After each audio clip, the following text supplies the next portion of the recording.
Hi, welcome to the Go Higher Frequency Astrology channel. My name is Suzanne. Today, I'm going to be talking about the upcoming summer solstice chart happening this Sunday, June the 21st, on Father's Day this year. I'm going to be talking about this chart in light of the Iran war and current memorandum of understanding.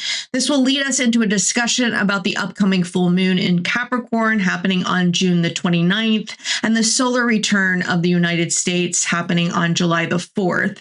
As always, I'll leave timestamps below so you can skip around to the parts that interest you the most. In 2025, Israel first attacked Iran the day before Trump's birthday, and we joined them in a surprise attack the night of the summer solstice, which was between this full moon in Sagittarius and a new moon in Cancer. You see the full moon was square the nodes during his birthday in 2025. The attack was over and done with quickly until this new round of attacks, which happened near the February eclipse of this year. Approaching his 2026 birthday and faced with few choices other than a global economic meltdown, Uranus squared the nodes and Trump flipped the script. The day of his birthday, on a Gemini new moon, Trump announced he was intending to sign a memorandum of understanding with Iran while he was attending the G7 in Europe the following week and before the summer solstice. And that's exactly what happened. I predicted this agreement during my full moon in Sagittarius episode before his birthday. This was based on the full moon straddling the ascendant of the attack chart and Venus joining Jupiter in Cancer in the 8th house. I said it most likely would be about money. When Trump officially signed the deal in Versailles on Wednesday, June the 17th, the midheaven IC came to the ascendant-descendant of the attack chart, and the moon and Venus were in Leo in the 8th house, with Mercury now joining Jupiter in Cancer. You can easily see the flip when you compare the two solstice charts located in Washington, D.C. Last year, Pluto was on the ascendant, and this year it's in the 9th house. And you see that the ascendant-descendant is flipped from the attack chart.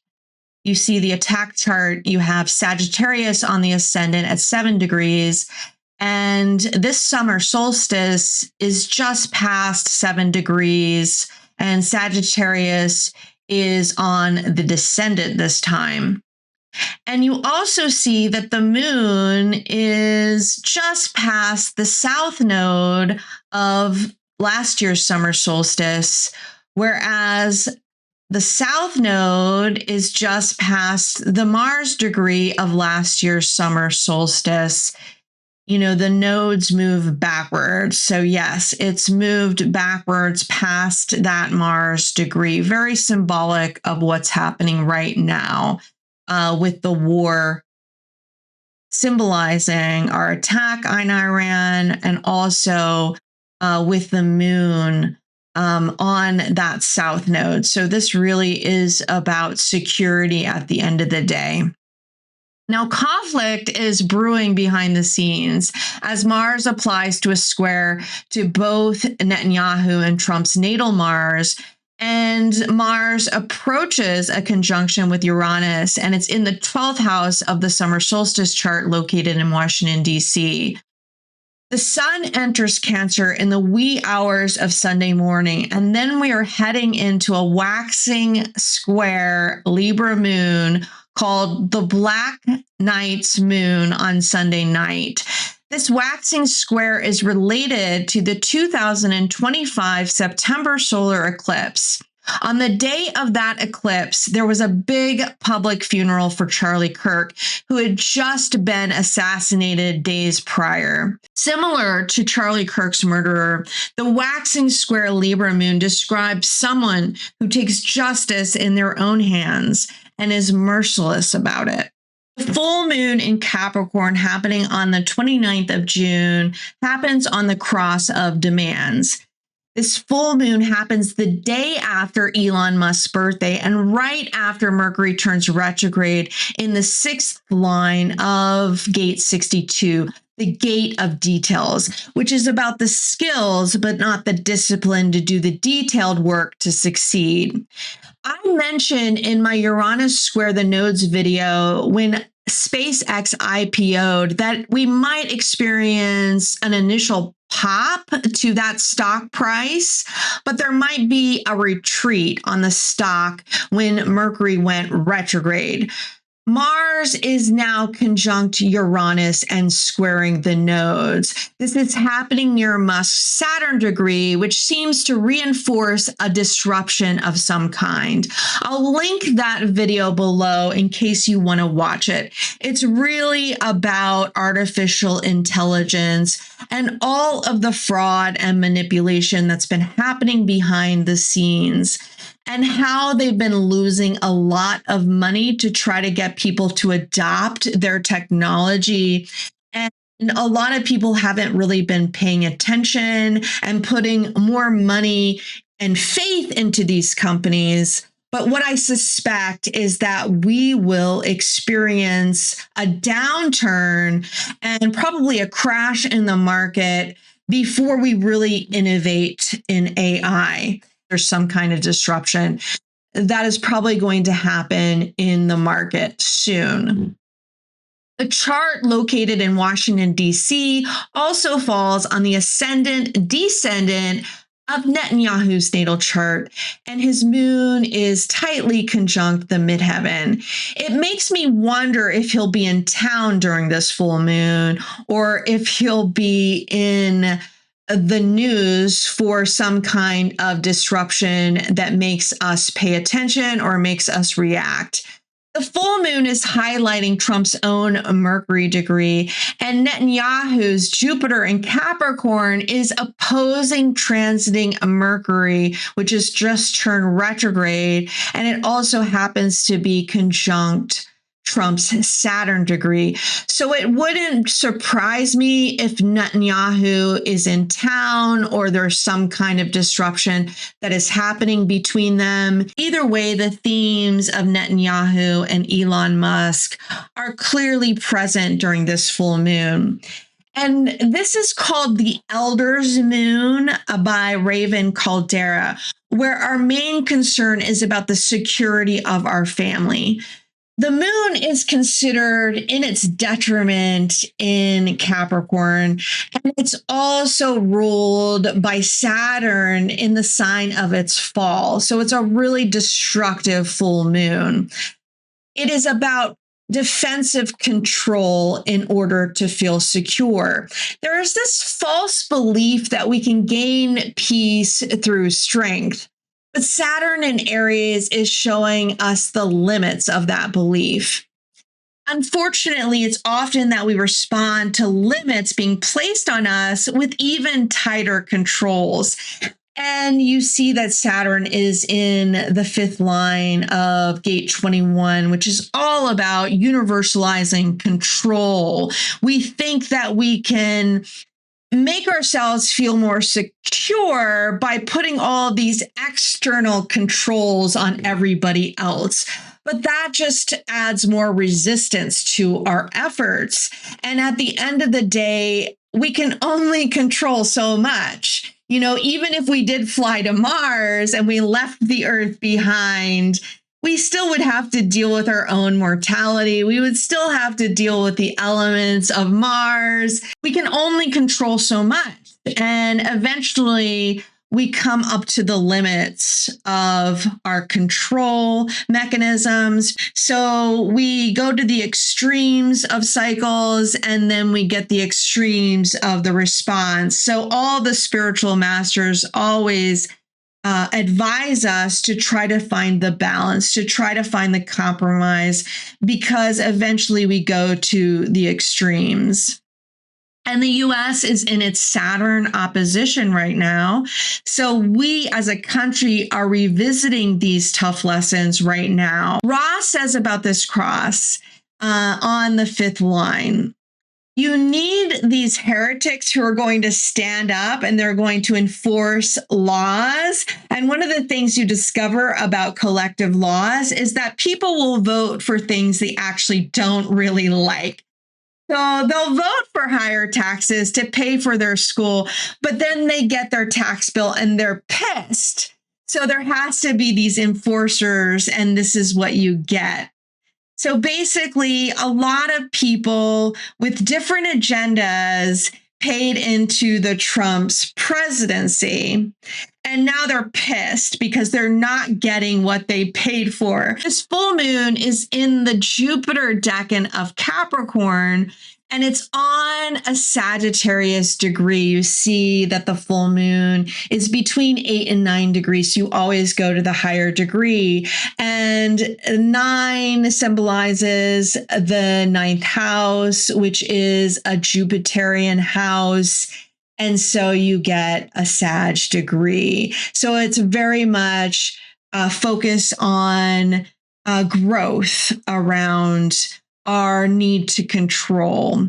It's associated with the new moon in Capricorn that happened on December the 30th, 2024. And a few interesting things happened around that new moon. There was a devastating airplane crash that killed 171 people on board in South Korea, plus the arrest of South Korea's president, who declared martial law just earlier in December. And then the US government announced a massive security breach, revealing that Chinese state-linked hackers had successfully targeted the US Treasury Department. E. Jean Carroll's $5 million lawsuit was upheld by the courts. I talked about her synastry with Trump in my last video. If you haven't watched that, you should check it out. And we had severe thunderstorms and winter weather in the States. There's something about the nature of the Wheel of Fortune and fate here. So where does the full moon fall in your chart? What began in your life during the new moon in Capricorn in December of 2024, because you're probably consummating something that you started during that new moon. Interestingly, I was looking back at my notes and I was just releasing my new moon series out to the world.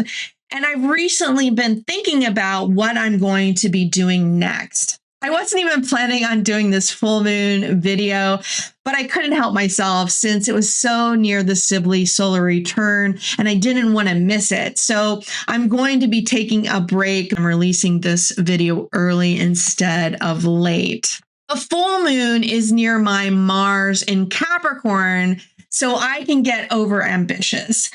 Mars opposes my Saturn in Cancer, so I have weak boundaries as far as this is concerned. I spend much more time on my work than any external return that I get. I used to get really frustrated by this, often feeling underappreciated for my hard work and effort. But all I can do is enjoy every minute of my work for myself without the expectation of return. As soon as it becomes an obligation, it will suck too much life out of me. Then I have to really work on my boundaries. But right now, I don't have an obligation. So it's something that I want to do. And that's my personal challenge. So what is yours? So let's talk about the solar return of the United States, which happens on July the 4th. And this is what's considered the United States natal chart. It's the Sibley chart. And this is the solar return. And as I mentioned in my 2026 year in review at the beginning of the year, the fact that the ascendant descendant is flipped tells me right away that it will be a challenging year for the United States. We are not only experiencing our Saturn opposition, but also a Jupiter-Pluto opposition near our nodes. You see the Jupiter-Pluto opposition is here, and it's right near the nodes of the United States. And we also have Mars rising on the solar return ascendant, and it's separating from a recent conjunction with Uranus, implying some disruption. as we approach a Uranus return. We're facing a major turning point and confrontation with the rot of our democratic institutions, the individual sovereignty of our people, and the growing inequality between an elite that has grown too powerful and those that can barely eat in our country. As you undoubtedly know, Uranus returns are not exactly peaceful for the United States. And with Mars rising just past a conjunction with Uranus in the 12th house, it looks like a behind-the-scenes coup. People have been throwing around this term a lot lately to describe the administration's actions, pursuing their political enemies, and trying to sabotage the voting process. I've discussed in previous videos the collapse of the Western Empire and this deluded belief that Trump would save us from this fate instead of what he's doing, which is quickening our collapse. There's a point in a cycle where there is nowhere left to go but a fast slide down, and we seem to be at that point. The money god trickster has visited us to shake us awake, to destroy everything that has gone on before, so we can get really clear about our country's values and how we want to move forward in this new reality. Right now, as I write this on Wednesday, June the 17th, I'm recording this on June the 18th, but I was writing this on Wednesday, June the 17th. The president signed a memorandum of understanding toward ending the Iran war. And we're already on shaky ground, having to retreat from a war we shouldn't have started in the first place. And Israel, who had an outsized influence on cajoling Trump into making this decision, is going to do everything in their power to make sure that we don't negotiate peace. It is certainly not in their best interest, but they have yet to digest the fact that there can be no safety born out of violence. They've created many more enemies for themselves by attempting to root out their enemy. As many times as this cycle has played out, you would think there would be some kind of spiral out at some point. We're at a polar shift, a reversal, where we have the opportunity to really understand the spiritual lessons that are highlighted in all the great spiritual paths. Treat unto others the way that you would want to be treated, because you will one day be on the other side of the cycle. It may not even be in this lifetime, but you will at some point experience the reversal. How do you want to be treated during that reversal? Will you show mercy, or will you enact a zealous revenge? Right after an Aquarius solar eclipse on the cross of industry, we attacked Iran, which caused a disruption in the global oil supply, affecting the global supply chain and most assuredly our currency dominance. Now we sign a memorandum of understanding that will lead us into a solar eclipse on the opposite side of the wheel in Leo, on the right angle side of the cross of revolution, which is exactly like it sounds. You get what you give, and sometimes that payback is more immediate than other times. We have a lack of Earth in this year's solar return chart, more so than last year. We are either hyper-focused on the material or we simply lack practicality. We have an Eastern orientation within this framework of a flipped chart, which reinforces that we are acting in ways that are not familiar to us, but possibly from our shadow, as this reinforces Pluto conjunct the Sibley South Node. We are course correcting to some people's mind, acting independently to reinvent ourselves as a country. And some of us agree with that direction and some of us don't. So that's the conflict. You see that the angles are close to the summer solstice chart. They're a little bit further along now, closer to the degrees of our natal chart. And the moon is in the sign of its opposition. It's in Pisces now, and it's in the 10th house. So we're bringing our third house themes to the 10th house. And that reinforces the Mercury retrograde in this chart. It's applying to a return of our Mercury retrograde in our natal chart. Donald is our mercurial president. A lot of news sites call him that, and they're not speaking to astrology.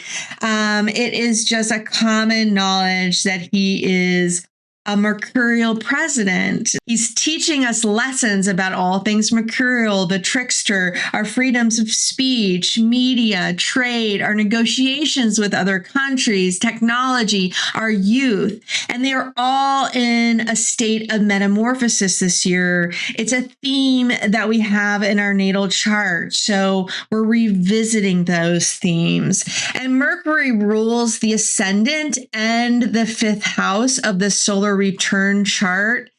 It is also ruling Mars and Uranus in this chart. It's in the second house of the solar return chart. It's on the cusp of the third house. So we are bringing the eighth house themes of our natal chart to our second house. We are forced to be more introspective this year around the topics of our values, how we communicate our values, our individual freedoms, including freedom of speech, and our own resources. The sun, or the spirit and identity of the country, also in the solar return second house, reinforces the second house emphasis. The sun rules the fourth house, our roots and our security. The sun is in a harmonic relationship with the ruler, the moon, symbolic of the people, in the visible 10th house of the executive. We are bringing our third house themes to the 10th house, reinforcing the mercurial focus that I mentioned. Last year's moon was in Scorpio, a waxing gibbous phase, and now we are in a waning gibbous phase. This moon in Pisces is called the Angel of Mercy moon by Raven Caldera. Suffering is part of the deal when you're an angel of mercy. It means being willing to suffer for the good of others, even to your own severe detriment. But sometimes suffering isn't what's called for, and unnecessary suffering is a sin against yourself. Making sacrifices can promote healing if done with no pride or expectations. But as soon as one takes the least little bit of pride in one's ability to suffer for a cause or feel superior to others who are unable to do this, it's the beginning of the end. The salvation of Pisces from the Messiah complex is built on compassion. True compassion comes only from realizing that your soul is no better than that of anyone else. The moon is separating from the north node, and it rules the second and third houses of the solar return chart. We, the people, are demanding more agency over our resources and independence in our media. But the people are ruled by a Jupiter in Leo in the third house. And it's applying to an opposition to Pluto in the ninth house. Now, Jupiter typically symbolizes the country's elite. And our elites are perfectly described by Leo because they have an outsized control of the country's resources right now, and they're behaving like little monarchs, even though they owe this status to the country's identity that they are now attempting to change. You see that Jupiter is ruled by the sun in Cancer, by the country's identity. And the issue is that Jupiter cannot see the sun and the moon and vice versa. They are in what is considered aversion to one another. So they have blind spots. They can't truly see each other. So the question is, will some of the elites step up and offer true Leonian leadership on their own accord by confronting the current power structures that are not working? Jupiter in Leo rules the seventh house of our allies and known enemies, and it also rules the 11th house of our legislature. Jupiter in Leo is in the sixth line of gate 56, the wanderer, the seeker of stimulus.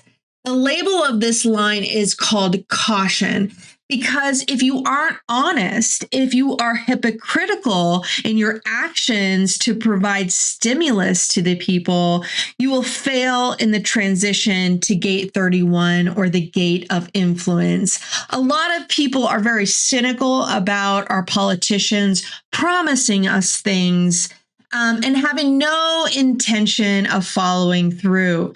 So we're going to be extra sensitive to all of those promises. If people are true to themselves, if they've stood up to their values in the past, we are more likely to trust them. But if they haven't, we're more likely to be cynical about what they're promising. Pluto is also in the third line again. It's an experimental line. It was in this line when we attacked Iran in February. Actually shifted into this line on our solar return on July the 4th, and will remain in this line until August the 14th, around the same time that the MOU with Iran expires. I did a whole episode about the movement of Pluto through the lines of gate 41. I'll post a link to that video in case you're interested in watching that episode. The moon is applying to a square to the descendant, and the sun is applying to a square to Saturn, which is intercepted in Aries in the 11th house. Now, if you remember, Jupiter rules both the descendant and the 11th house. So the moon really does not like the alliances that we currently have.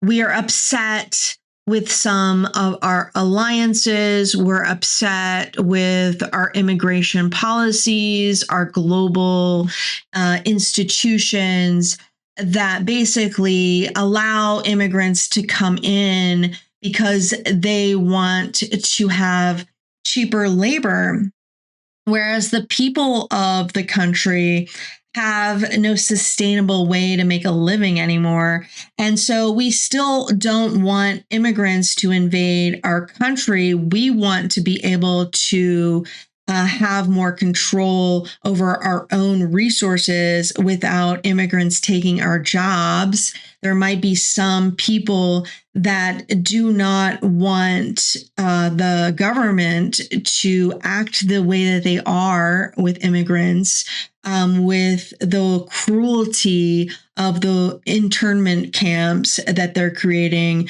to try to get the immigrants out of our country, but we don't really like the current state as it exists today. And the very identity of the country is being challenged by the aggressive nature of executive controls over the legislative process. If you can see here, Saturn is the traditional ruler of the midheaven, and it's here intercepted in the 11th house.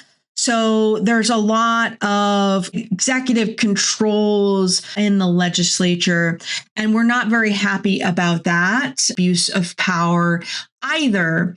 And so we want to see changes in that direction. And Uranus is the modern ruler here. And so there is definitely some disruption or revolution happening behind the scenes in that regard. The elite cuts to Medicaid and other programs for the most vulnerable amongst us haven't even started to kick in yet.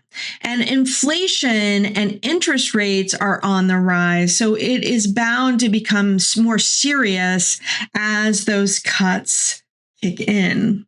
Meanwhile, the administration is becoming even more aggressive in its attempt to top-down control, threatening to pull unemployment benefits from states that they are not aligned to.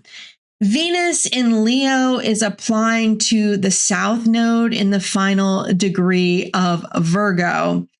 Now, the South Node is in the foundational line of the 59th gate, the gate of seduction. It's in the line labeled the preemptive strike. And Venus is in the foundational line of gate 29, the gate of determination. It's labeled the draftee, and it's about our ability to sacrifice temporarily, but not as a permanent state. So all of those MAGA followers were really much aligned to Trump's agenda until it started to affect their pocketbooks. And then they just couldn't follow him anymore. That is really symbolic of Venus conjunct the South Node here in the fourth house. And like all confrontations with the shadow, the only way out is through. We must bravely face our country's shadows and transmute these unhealthy parts of our society. We must confirm our collective values as a country so we can start to build a healthy and life-sustaining future. It won't be easy, and it may take time, hopefully not a lot of violence, but we must start taking action this year. This chart is showing that we will start taking action this year. Okay, that's it for me. I hope that everyone has a safe and happy July the 4th, and nothing too crazy happens in the meantime. I'll see you on the other side. Bye.